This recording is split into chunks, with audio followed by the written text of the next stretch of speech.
اللہ ذو الجلال ہمیں معاف فرما دے۔ میری ایک خواہش ہے، اگر آپ گزارش کروں تو مان لیں گے۔ تو میرا یہ خیال ہے کہ مجھے اور آپ کو دو کاموں کی ضرورت ہے۔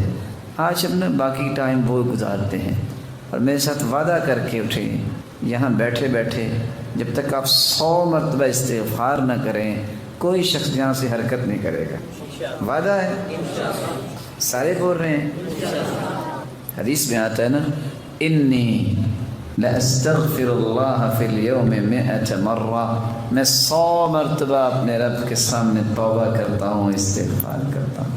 اور دوسرا ایک ایسا طریقہ ہے جس سے اللہ کی قربت حاصل ہوتی ہے۔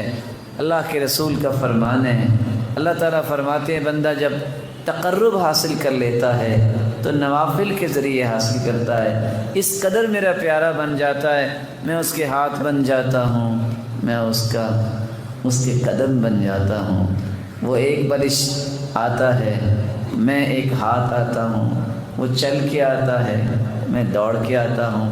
تو سب سے پہلا کام 100 مرتبہ استغفار کر کے اٹھنا ہے، اور اٹھ کے ابھی ہمارے پاس ٹائم ہے تو ہم نے کم از کم کو 2 رکعتیں پڑھ کے آج ہم نے دعا کرنی ہے، یا اللہ ہم بڑے کمزور ہیں، ہمیں دین کی سمجھ عطا فرما جس سے ہمارے اندر تبدیلی آئے، اور ہم پھر یہ باتیں آگے لوگوں کو پہنچانے والے بنیں۔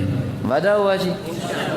تو میں بھی استغفار کرتا ہوں، آپ بھی جس کا 100 مرتبہ پورا ہو جائے بڑے احترام سے پیار سے وہ کھڑا ہو کے 2 رکعتیں پڑھے، اور اس کے بعد خاموشی سے آج دعا کر کے اٹھنا ہے۔ یا اللہ ہم ہر مرتبہ بیٹھتے ہیں، 40 سال ہماری عمر ہو گئی ہے، 30 سال ہو گئی ہے، اللہ ہمیں کوئی ایسی بات سمجھا دے کہ تیرے ہر وقت قریب ہی رہیں، ہمارا حافظہ ہی تیز کر دے، کوئی بات سنیں تو یاد رہیں۔